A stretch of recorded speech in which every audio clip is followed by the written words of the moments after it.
అసలు ఎందుకు దేవుడు విశ్వాసం విశ్వాసం అని మనల్ని ఎందుకు చంపుకొని తింటా ఉన్నాడు? దేవుడి ప్రాబ్లం ఎక్కడొస్తుందని అంటే, కొన్నిసార్లు కొంతమంది వ్యాపారస్తులు అన్నా సరే కరోనా సమయంలో ఎవరన్నా సరే వ్యాపారాలు చేసేటప్పుడు అప్పులు చేస్తారు. కొన్నిసార్లు వ్యాపారం సరిగ్గా జరగకపోతే లాస్ అయిపోద్ది. కొంతమంది ఏమనుకుంటారంటే ఇంక సూసైడ్ చేసుకొని చచ్చిపోదామని. వ్యవసాయం చేసేవాళ్ళన్నా సరే ఇక మన వల్ల కాదు, బతకడం కాదని చనిపోవాలని అనుకుంటారు. అయితే కొంతమంది గొప్పోళ్ళు కూడా ఉంటారు. గొప్పోళ్ళు అంటే ఎవరు? 1000 కోట్లు వ్యాపారాలు చేసేవాళ్ళు కూడా ఉంటారు కదా. వీళ్ళకి నెలకి ₹1,00,000 వడ్డీ పెరుగుతూ ఉంటే, వీళ్ళకి నెలకి వ్యాపారం సరిగ్గా జరగకపోతే ఎంత వడ్డీ పెరగద్దంటే 100 లక్షలు, ₹1,00,00,000 అంత వడ్డీ పెరగద్ది. ఇప్పుడు కరోనా లాంటి పరిస్థితి వచ్చిందనుకోండి, ఎవరికి ఎక్కువ నష్టం వస్తుంది? చిన్నోళ్ళకి ఎక్కువ నష్టం వస్తుందా? పెద్దోళ్ళకి ఎక్కువ నష్టం వస్తుందా? కరోనా సమయంలో 2 సంవత్సరాలు వ్యాపారాలు ఏం జరగల. తయారు చేసిన కార్లన్నీ అక్కడే ఉన్నాయి, తయారు చేసిన బైకులన్నీ అక్కడే ఉన్నాయి, సినిమాలు తీసుకునే సినిమాలన్నీ అక్కడే ఉన్నాయి. అవన్నీ చేయాలనంటే, అంత పెద్ద పనులు చేయాలంటే లోన్లు తెచ్చుకోవాలా, అప్పులు తెచ్చుకోవాలా, వీటన్నిటికీ వడ్డీ అయిపోద్ది. అంత కష్టం ఎవడు భరించగలరు? ఎవడు భరించగలడు? ఈ సాదాసీదా 2 లక్షలకే నేను ఆత్మహత్య చేసుకుంటాను భయపడేవాడు భరించగలడా? అంత గొప్ప ఆశీర్వాదాన్ని తట్టుకునే శక్తి వీడికుందా? లేదు. దేవుడు ఆ స్థితిలో కూడా దేవుడు వాళ్ళని రక్షిస్తాడు. ఆ స్థితిలో కూడా వాళ్ళకి దేవుడు సమాధానం ఇస్తాడు. అయితే అది వాళ్ళు ఎక్కడ నేర్చుకోవాలి? ముందు 2 లక్షల అప్పు దగ్గర నేర్చుకోవాలి.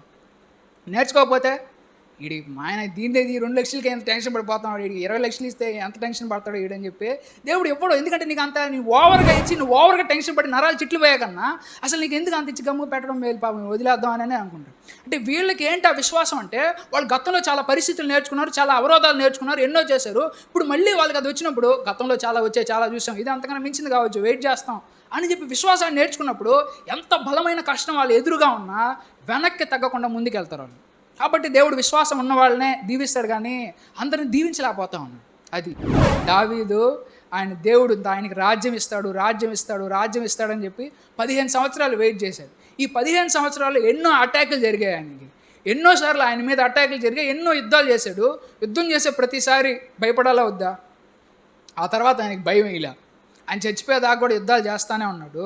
ఆ తర్వాత ఆయన ఏమంత భయపడలా. చూడండి ఆయన ఏమన్నాడు, కీర్తనల గ్రంథం 27:3 అయితే నా చుట్టూరా సైన్యం ఉన్నప్పటికీ నేను భయపడను, యుద్ధంలో ప్రజలు నా మీద విరుచుకుపడ్డప్పటికీ నేను భయపడను, ఎందుకంటే నేను యెహోవాను నమ్ముకున్నాను. నా కిడ్నీలు 2 చెడిపోయినప్పటికీ నేను భయపడను, నా లివర్ పోయిందని డాక్టర్ చెప్పినప్పటికీ నేను భయపడను, ఇక నువ్వు బతకవు అని చెప్పినప్పటికీ నేను భయపడను. ఎట్లా వస్తుంది ఆ విశ్వాసం మనిషికి? నా వ్యాపారం అంతా అప్పుల్లో ఉన్నప్పటికీ నేను భయపడను, నా బ్యాంకులో బ్యాలెన్స్ అంతా పోయినప్పటికీ నేను భయపడను. ఆ ఎమోషనల్ స్టెబిలిటీ ఎట్లా వస్తుంది మనిషికి? ఆ భావోద్వేగాలు ఉన్న పరిస్థితుల్లో కూడా ఆయనకి ఏం కాదని ధైర్యంగా ఉండే స్టెబిలిటీ ఎట్లా వస్తుందంటే, పట్టుదల పట్టి దేవుడి దగ్గర వెయిట్ చేసే వాళ్ళే అంతటి విశ్వాసాన్ని నేర్చుకోగలరు. సాధారణమైన వాళ్ళకి సాధ్యపడదు. పట్టుదల తన పనిని కొనసాగనివ్వండి అంటే ఏం జరగదంటే, పట్టుదల ఏం చేస్తుందంటే, ఈ 15 సంవత్సరాలు ఆయన వెయిట్ చేసే సమయంలో ప్రతి మనిషికి కొన్ని భయాలు ఉంటాయి. కొన్నిసార్లు ఆ భయాలు పక్కన వాళ్ళు చెప్పుకుంటే సిల్లీగా అనిపిస్తాయి, కాబట్టి కొంతమంది చెప్పుకోరు. అయితే వాళ్ళకి అవి పెద్ద భయాలుగా ఉంటే ఆ భయాలతో పోరాడి వాళ్ళు విశ్వాసాన్ని నేర్చుకోవాలి. అది చిన్నగా ఉన్నప్పుడే నేర్చుకోవాలి. పెద్ద అయినప్పుడు వాటిని నేర్చుకోవాలంటే చాలా కష్టం అవుద్ది. ఆ పెద్ద అయినప్పుడు పెద్ద బాధ్యతలు అప్పచెప్పినప్పుడు ఆ పెద్ద బాధ్యత కింద ఉండే వాళ్ళందరూ నలిగిపోవాల్సి వస్తుంది. మనం తప్పు చేసినా మనం భయపడి చెడ్డ నిర్ణయాలు తీసుకున్నాం. తర్వాత ఆయన చాలా యుద్ధాలు చేశాడు. ఏ యుద్ధాలు ఎందుకు ఆయన భయపడలేదని అంటే, ఆయనకు ఒక విశ్వాసం వచ్చేసింది, దేవుడు నాకు తోడుగా ఉన్నాడు, ఇంకా నాకు ఏం జరిగినా ఇబ్బంది లేదు అని నేను విశ్వాసాన్ని ఆయన నేర్చేసుకున్నాడు. కాబట్టి మాటికి వస్తే ఓవర్గా భయపడ్డాలు, మాటికి వస్తే ఈ టెన్షన్ పడిపడాలు, మాటికి వస్తే డాక్టర్లకు ఫోన్ చేయడాలు ఆయన చేయలేదన్నమాట. ఎందుకనంటే ఆయన విశ్వాసాన్ని, ఆ పట్టుదల 15 సంవత్సరాలు పట్టిన పట్టు ఆయన ప్రశాంతంగా రాజుగా ఆయన సింహాసనాన్ని మీద కూర్చోబెట్టే విధంగా చేసింది. రాజుకి చాలా భయాలు ఉంటాయి, ఎవడు ఎప్పుడు చంపేస్తాడని.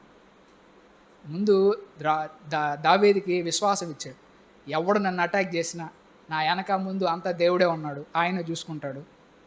ఎట్లా వస్తుంది ఆ విశ్వాసం? ముందు విశ్వాసాన్ని నేర్పించాడు. తర్వాత రాజు సింహాసనం ఇచ్చినప్పుడు ఇంక రాజుకి భయపడ్డా ఆయన. ఎవడు వచ్చి చంపినా, ఎవడు నా మీద అటాక్ చేసినా నన్ను కాపాడుకునేది నేను కాదు, నా రాజ్యాన్ని కాపాడేది నేను కాదు, నా ఆరోగ్యాన్ని కాపాడుకునేది నేను కాదు, నా వ్యాపారాన్ని కాపాడుకునేది నేను కాదు, ఎవరు కాపాడుకుంటున్నారు? దేవుడే కాపాడుతున్నాడు అనే విశ్వాసం వచ్చినప్పుడు ఎంత పెద్ద లైఫ్ ఛాలెంజ్ వచ్చినా కానీ ఇక ఆయన ఎమోషన్స్ ఏమాత్రం కూడా తగ్గట్లేదు. ఉదాహరణకి ఇశ్రాయేలీల ప్రజలకి వాళ్ళని ఐగుప్తు నుంచి తీసుకొస్తా ఉన్నాడు దేవుడు. తీసుకురావడానికి అంటే ఐగుప్తు నుంచి ఏ వాగ్దానం చేశాడో ఆడికి వెళ్ళిపోవడానికి 8 లేదా 11 రోజులు ఆ గ్యాప్లో వెళ్ళిపోవచ్చు. కానీ వాళ్ళు ఎంత టైం పట్టిందంటే 40 సంవత్సరాలు పట్టింది. ఏం నేర్పించాలనుకున్నాడు దేవుడు, దేన్ని సిద్ధపరుస్తున్నాడంటే వాళ్ళలో విశ్వాసాన్ని మొలకెత్తిస్తా ఉన్నాడు. దేన్ని మొలకెత్తిస్తున్నాడు? వాళ్ళలో విశ్వాసం రావట్లే. ఎన్ని అద్భుతాలు చేస్తూ ఉన్నాడు, వాళ్ళలో విశ్వాసంగా రావడంలే. ఎర్ర సముద్రాన్ని 2గా చీల్చాడు, పాయలుగా చేశాడు. చాలా అద్భుతాలు చేశాడు ఆయన. బండ నుంచి నీళ్లు రప్పించాడు, ఆకాశం నుంచి మన్నాను కురిపించాడు. ఇవన్నీ చేశాడే కానీ మళ్ళీ ఇంకో కష్టం వచ్చినప్పుడు అమ్మాయి ఇన్ని కష్టాల్లో దేవుడు నాకు సహాయం చేశాడు, ఈ కష్టంలో కూడా దేవుడు సహాయం చేస్తాడని నమ్మకంతో ధైర్యంగా ఉండలేకపోతా ఉన్నారు. ఇంకా నేర్చుకోవట్లేదురా, ఇంకా నేర్చుకోండి, ఇంకా కొంచెం కొన్ని కష్టాలు బాగా ట్రైనింగ్ తీసుకోండి అని దేవుడు వాళ్ళకి 40 సంవత్సరాలు, ఇంకా దేవుడికి ఒక పాయింట్కి ఏమైందంటే వీళ్ళకి నేర్చుకోర్రా, వీళ్ళు వేస్ట్ అని అర్థమైపోయి వాళ్ళ తరానికి ఆశీర్వాదం ఇవ్వాల దేవుడు. ఎవరికి ఇచ్చాడంటే వాళ్ళ పిల్లల తరానికి ఆశీర్వాదం ఇచ్చాడు. కాబట్టి కొన్నిసార్లు దేవుడు కొంతమంది వెయిట్ చేస్తూ ఉంటారు ఆశీర్వాదం కావాలని చెప్పి. వాళ్ళకి విశ్వాసం లేకపోతే వాళ్ళకి కూడా ఆశీర్వాదం ఇవ్వడు. ఎవరు ఆశీర్వాదం పొందుకుంటారంటే వాళ్ళ పిల్లలు ఆ ఆశీర్వాదాన్ని పొందుకుంటారు.